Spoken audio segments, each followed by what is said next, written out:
Dito sa Middle East, pagka summer, halos walang tao sa park or walang tao sa park. Good morning Sunday sa ating lahat, guys. Buong araw na ako ng bahay Friday, buong araw pa ako ng Saturday. So nandito tayo sa park ngayon para mag-walk. Pero yung init kakaiba. Kakaiba yung summer dito sa Middle East, guys. Alam mo yung parang hapong-hapo ka pag nasa araw ka. Nakakapagod na nakaka-stress. Pero kailangan pa rin maglakad-lakad, mag-walk, papawis. Pero may mga nag-jogging, nag-walk, ganun. Pagka yung early morning, mga siguro 5, 6, ganun. Ano na kasi, guys, past 9 AM, mag-alas 10 na. Ayan. Pero kapag kayong winter, asa kayong basta yung malamig-lamig pa, pag ganitong weekend or day off, napakaraming tao sa park. Kasi dito sa Middle East, guys, ang mga pasyalan lang talaga ay sa mga park. Kaya ang Abu Dhabi or UAE ay napakaraming park. Kasi ito yung parang family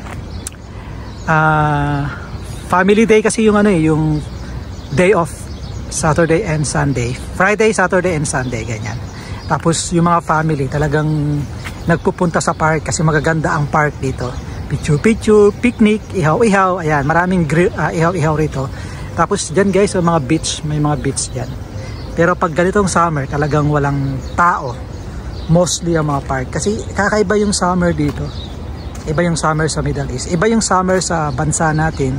As a tropical country, iba yung summer. Although mainit, tapos malagkit, mayumid dyan sa Pilipinas. Pero kaya nating mag-beach, kaya nating mag-picnic sa labas, ganun. Dito, nako, medyo mahirap. Iba kasi yung init dito. Kaya yung mga tahanan dito, bahay, building, hindi pwedeng walang aircon. Masosuffocate ka pag walang aircon. I mean, syempre, matutulog ka. Saka matutulog yung ganitong kainit. Okay lang sana kung taglamig. Pag taglamig naman dito, maganda. Malamig talaga. Ayan, tingnan nyo yung mga park. Yung playground dyan sa park. Ayan, may playground. Children's playground yan. Children playground. Tapos meron din dito, children playground. Pag ganitong day off dati yan, marami ng bata. Yung mga nag-aalaga ng bata, yung mga kasambahay ng mga Pilipino. Nagtatrabaho sa bahay. Dinadala na yung mga alaga nilang mga bata dito sa park. Yung mga nanay, nagwo-walk, ayan tatay. Ayan, may bridge dyan na umiilaw pag gabi. Napakaganda yung nag-curve na ganyan. Ang dami ng tao dyan. TikTok, ganun. Ngayon tingnan nyo yung park. Diba? Bumaba lang ako kasi meron akong bibilhin. Plus magwo-walk lang ako kahit 30 minutes siguro. Dati nagwo-walk ako. Okay na yung 2 hours, 3 hours hanggang 4 hours. Pero ngayon parang iba. Mainit talaga. So yung summer dito kakaiba. Ayan yung mga halaman, mga puno. Kaya nabubuhay yan kasi dinidiligan ng mga yan. Umaga, gabi. Tapos marami ding ibon. Ayan, marami ding ibon dito. Kaya narinig nyo naman siguro yung mga tunog ng ibon dito. Tapos may pato dun. Ayan, kasi may lake yan. Man-made na lake. Lake Park kasi itong kinalalagyan natin. Ayan.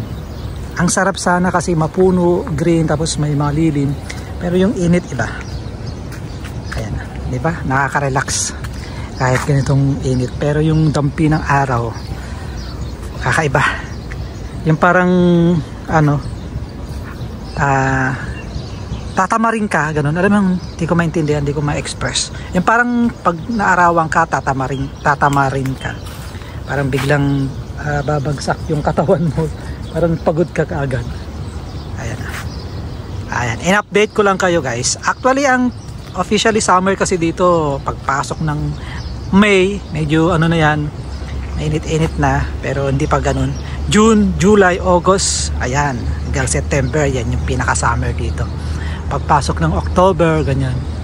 Medyo magbabago na yung panahon. Ayan, tapos November, December, yan ay malamig. January, February, yan. March, medyo paibay man yung panahon. April, May, ayan. Ayan guys. So okay guys, maraming salamat. Happy Sunday sa ating lahat. Ayan ah. So may mga nagwo-walk na rin na ibang lahi dyan. Okay guys, ingat po kayo. Punta na ako dito, may supermarket kasi dyan.